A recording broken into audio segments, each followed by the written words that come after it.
బుద్ధి చెప్పేటప్పుడు చెప్తారు. ఖచ్చితంగా ఇచ్చిన మాటకు మేము కట్టుబడి ఉంటాం. కొద్దిగా ఓపికతో ఉండండి, ఓపికతో ఉండండి. మీరు కూడా చాలా చేయలేదు, కానీ మేము చేస్తాం.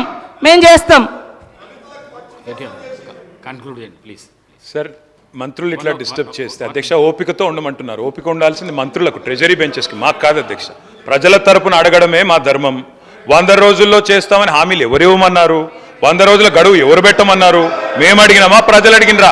మీరు ఓట్ల కోసం అడ్డగోలు మాటలు చెప్పి 100 రోజుల్లో అన్ని చేస్తామని బిల్డప్లు ఇచ్చి ఇలా అడిగితే కంగారు ఎందుకు పడుతున్నారు అధ్యక్ష? మాకు 5 ఏళ్ళు టైం ఉందంటుండ్రు. మరి ఎలక్షన్ హామీలలో అట్లే చెప్పేది, 5 ఏళ్లలో చేస్తామని చెప్పేది ఉండే. 100 రోజుల్లో చేస్తామని ఎవరు చెప్పన్నారు? వారు చెప్పారు కాబట్టి చెప్తున్నా అధ్యక్ష. వారు అన్నారు ఆసరా పెన్షన్లు. అవును అధ్యక్ష, మీరు మాకు 200 రూపాయల పెన్షన్తో అప్పచెప్పిపోతే 2014 10 రెట్లు పెంచి 2000 చేసింది కేసీఆర్. ఆడపిల్లలకు పెళ్లిలకు మీరు ఒక్క పైసన్నది ఇయ్యలే, 1,116 ఇచ్చింది కేసీఆర్. రైతులకు మీరు ఎన్నడూ ఒక్క పైస ఇయ్యలే. రైతులకు పెట్టుబడి భారతదేశంలో స్వాతంత్రం వచ్చిన తర్వాత మొట్టమొదటిసారి 72,000 కోట్ల రూపాయలు ఇచ్చింది కేసీఆర్. అధ్యక్ష, ఏమి చేయలేదని మాట్లాడితే మాకు అవకాశం ఏంటి, ఇంకో గంటన్నర చెప్తాం. మంత్రి గారు కాబట్టి వారు ఏమైనా చెప్పొచ్చు అనుకుంటే కుదరదు అధ్యక్ష. వారు అన్నారు ఉద్యోగాలు ఎన్ని ఇచ్చారు. అధ్యక్ష, నేను మంత్రి గారికి చెప్తా ఉన్నాయి, నేను వారికి పంపిస్తాను. నాకు తెలుసు మీరు అడుగుతారని. మా ప్రభుత్వం ఉన్నప్పుడు అధ్యక్ష 2,32,000 ఉద్యోగాలకు మేము నోటిఫికేషన్లు ఇచ్చాము. 1,60,083 ఉద్యోగాలు భర్తీ చేసినాము. ఇంకొక 40,000 ఉద్యోగాలు ఈరోజు మీరేవైతే కాగితాలు ఇచ్చి ఫంక్షన్లు చేసుకుంటున్నారో అవన్నీ గత ప్రభుత్వంలో ఇచ్చినాయే, మీరు ఇచ్చినాయి కాదు. అందుకే నేను అడుగుతున్నా తెలంగాణ యువత పక్షాన, మీరేదైతే మాట చెప్పినరో 2 లక్షల ఉద్యోగాలు ఇస్తామని, గత ప్రభుత్వం ఇచ్చిన ఉద్యోగాలు మైనస్ చేసి మందికి పుట్టిన బిడ్డలు మా బిడ్డలు అని చెప్పుకుంటూ కాదు, మీరు ఉద్యోగాలు ఇవ్వండి. 2 లక్షల ఉద్యోగాలు మొదటి సంవత్సరంలో ఇస్తామని చెప్పారు. మంత్రి గారికి నేను పంపుతా ఉన్నా, సీతక్క గారికి మీ ద్వారా దయచేసి ఉద్యోగాల సంఖ్య చూసుకోండి అని చెప్పి కూడా నేను విజ్ఞప్తి చేస్తా ఉన్నా అధ్యక్ష. నేను ఇంకొక మాట కూడా చెప్తా ఉన్నా అధ్యక్ష. చిరుద్యోగుల గురించి వారు మాట్లాడారు అధ్యక్ష. కాంట్రాక్ట్ అవుట్సోర్సింగ్ ఉద్యోగులకి ప్రభుత్వ ఉద్యోగులతో సరి సమానంగా పిఆర్సీ ఇచ్చిన మొట్టమొదటి ప్రభుత్వం కేసీఆర్ ప్రభుత్వం అధ్యక్ష. తెలుసుకోవాలి వారు అధ్యక్ష. తెలుసుకోకుండా వారు ఇట్లా మాట్లాడడం కరెక్ట్ కాదు. గౌరవ మంత్రి గారిని నేను విజ్ఞప్తి చేస్తా ఉన్నా అధ్యక్ష. మేమేమో సరే మేము చేయలేదన్నారు. మరి నేను అడుగుతా ఉన్నా అధ్యక్ష, మీరేం చేస్తున్నారు? పోస్టులు పెంచమని అడిగితే పోలీస్ జులుం అధ్యక్ష. పోస్ట్ పోన్ చేయమని కోరితే దౌర్జన్యం. ఉస్మానియా హాస్టళ్లలో జొరబడి అరెస్టులు, సిటీ సెంట్రల్ లైబ్రరీలకు చొచ్చుకొని పోయి అరెస్టులు, అమ్మాయిలను అరెస్ట్ చేసి అర్ధరాత్రికి వదిలిపెట్టరు, కిలోమీటర్లు దూరం నడిపించి క్యాంపస్లో ఉరికిస్తా ఉన్నారు. ఇంకా అవమానించే మాటలు అధ్యక్ష. గౌరవ ముఖ్యమంత్రి గారు అంటారు వాయిదా వేయమని అడిగితే గ్రూప్ 2ని కొంతమంది నిరుద్యోగులు సన్నాసులు వాయిదా అంటున్నారు, కోచింగ్ సెంటర్ల కోసం వాళ్ళ డబ్బుల కోసం అడుగుతున్నారన్న భావ్యం అధ్యక్ష. ఎవరైతే మిమ్మల్ని అక్కడ కూర్చోబెట్టినరో ఇవాళ వాళ్ళని అవమానించడం భావ్యమేనా? మేము ఏమడుగుతున్నాం డిప్యూటీ సీఎం గారిని? అధ్యక్ష, మీరే చెప్పారు ఇక్కడ ఉన్నప్పుడు బట్టి విక్రమార్క గారు, గ్రూప్ 1లో 1:100 పిలవండి, గ్రూప్ 2లో మీరిచ్చిన మాట ప్రకారమే 2,000 పోస్టులకు పెంచండి, గ్రూప్ 3లో 3,000 పోస్టులకు పెంచండి, మెగా డిఎస్సి మీరే అన్నారు 25,000 ఉద్యోగాలు ఖాళీగా ఉన్నాయని మెగా డిఎస్సి వేయండి. మీరే చెప్పారు జీవో 46 ఉద్యోగులకి నిరుద్యోగులకి న్యాయం చేస్తామని. దయచేసి జీవో 46 కూడా సవరించండి తప్పకుండా. మరి మీరు వారికి ఇచ్చిన మాట నిలబెట్టుకోమని మేము కోరుతా ఉన్నాం అధ్యక్ష. నేను ఇంకొక మాట అడుగుతా ఉన్నా అధ్యక్ష. రైతుల విషయంలో నేను మా పల్లా రాజేశ్వరరెడ్డి గారు చాలా విషయాలు చెప్పారు, నేను కూడా కొన్ని విషయాలు మాత్రం చెప్తాను అధ్యక్ష. బీఆర్ఎస్ 10 ఏళ్ల పాలనలో నిజంగా వ్యవసాయంలో ఒక స్వర్ణయుగం అధ్యక్ష. తప్పకుండా రైతులకు మాత్రం ఈ దేశంలో ఎన్నడూ జరగని విధంగా, నేను ఊరికే చెప్పట్లేదు అధ్యక్ష, ఇది కేంద్ర ప్రభుత్వం పార్లమెంట్లో గౌరవ సభ్యులు గౌరవ మంత్రి గారు ఆనాడు పార్లమెంట్ సభ్యుడిగా ఉన్నారు, కేంద్ర ప్రభుత్వం ఇచ్చిన రిపోర్ట్ అధ్యక్ష. ఇది I will send it to you and all the members also sir. Farmer suicides in Telangana drop drastically. This is 2022 I'm sorry. July 28, 2021 చూడండి సార్, టైమ్స్ ఆఫ్ ఇండియా.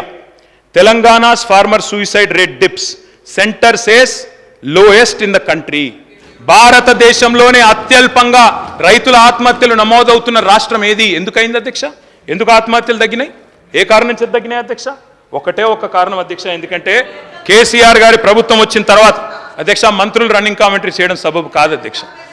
వారిని నేను కోరేది, కేసీఆర్ గారి హయాంలో ఎట్లా ఉండే, కాంగ్రెస్ వచ్చిన తర్వాత ఎట్లుందంటే అధ్యక్ష, 7 నెలల కాంగ్రెస్ ఎన్నికలో వ్యవసాయం అంటే సంక్షోభం, కాంగ్రెస్ రాగానే కరెంటు కోతలు, కాంగ్రెస్ రాగానే సాగునీళ్లు కట్టు, పంటలు ఎండుడు, కాంగ్రెస్ రాగానే టైంకు రైతు బంధు కూడా కట్ అయిపోయింది అధ్యక్ష.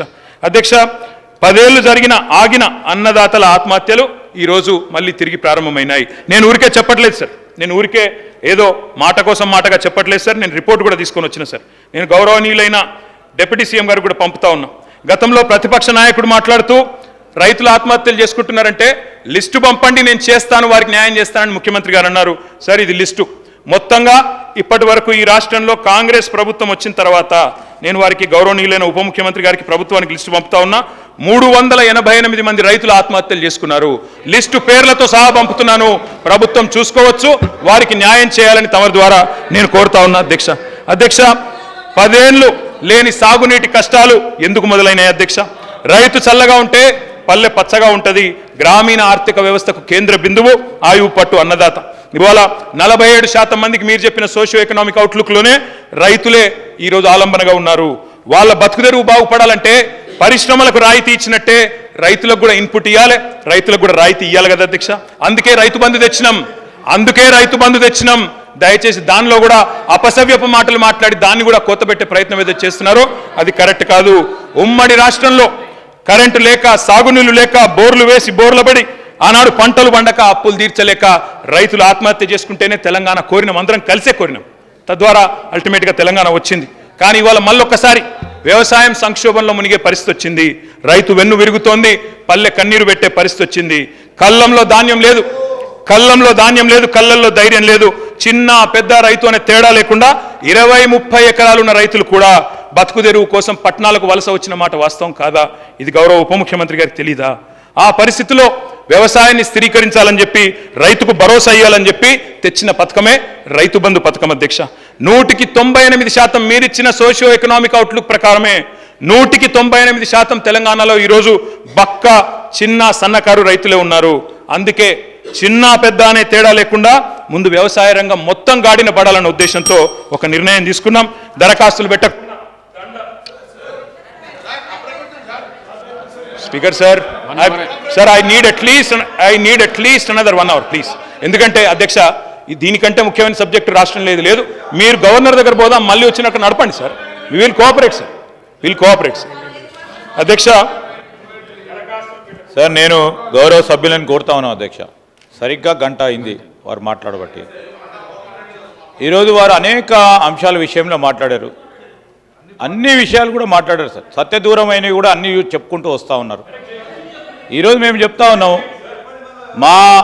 మేము మేనిఫెస్టో పరంగా తీసుకున్న అంశాలను కూడా వారు ప్రస్తావన తీసుకొచ్చారు అధ్యక్ష. వారు కూడా మేనిఫెస్టో పెట్టారు. ఎవరు నమ్మినారు అధ్యక్ష? మేము 2,500 రూపాయలు మహిళలకు ఆసరగా ఇస్తామంటే 3,000 అన్నారు. వాళ్ళని నమ్మినరా వాళ్ళను? రైతు బంధు విషయంలో కూడా పెంచామని చెప్పిన వాళ్ళని నమ్మినరా?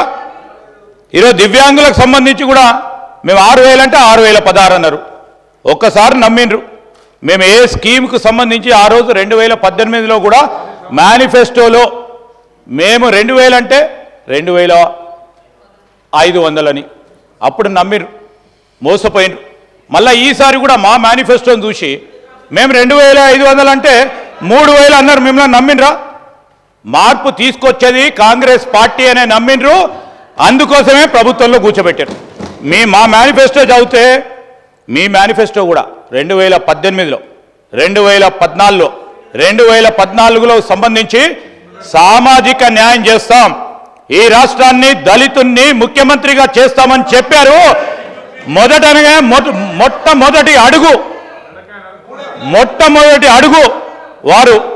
మొట్టమొదటి అడుగు అధ్యక్ష, దళిత సోదరుని ముఖ్యమంత్రిగా చేస్తామని వారు ఇచ్చిన హామీని తుంగలో తొక్కి సామాజిక న్యాయం గురించి మాట్లాడే అర్హత వారికి ఉందా అధ్యక్ష? వారికి ఈరోజు రైతుల గురించి, రైతులకు సంబంధించి కూడా ఈరోజు మేము చెప్తా ఉన్నాం, పూర్తి స్థాయిలో మా దగ్గర స్టాటిస్టిక్స్ ఉన్నాయి. పోలీసులకు సంబంధించి కూడా చెప్తా ఉన్నారు. మౌఖికంగా వారు ఆదేశాలు ఇచ్చుకుంటూ ఎట్టి పరిస్థితుల్లో ప్రభుత్వానికి వ్యతిరేకంగా వార్తలు రావద్దు, వస్తే బాగుండదని కమిషనర్స్కి అందరికి కూడా ఆ రోజు చెప్పి ఈరోజు మేము చెప్తాము. ఈరోజు మేము చెప్పే ప్రతి అంశంపై నేనేం అడుగుతా ఉన్నాం, కేటీఆర్ గారు లేచి మాట్లాడుతూ ఉన్నారంటే తప్పకుండా అనుకున్నాం. బట్టి గారు ప్రవేశపెట్టిన బడ్జెట్కు సంబంధించి ఎక్కడైనా కొన్ని అంశాలు ప్రస్తావనకు రాకుంటే ఆ ప్రస్తావనకు తీసుకొచ్చే ప్రయత్నం చేయండి. పెట్టిన బడ్జెట్కు సంబంధించిన అంశాల విషయంలో ఇంకా ఇది అడిషనల్గా మీరు పెడితే బాగుంటుందని సలహా సూచనలు ఇద్దామని చెప్తా ఉన్నాం. అనుకుంటే మళ్ళీ ఎలక్షన్ స్పీచ్ మొదలుపెట్టారు. కేసీఆర్ గారు అంటే ఇది, కేసీఆర్ గారు అంటే అది అని మళ్ళీ మేము ఉల్టా మొదలు పెట్టామనుకోండి కేసీఆర్ గారు అంటే ఇది కేటీఆర్ గారు అంటే అది కాదు అధ్యక్ష ఈరోజు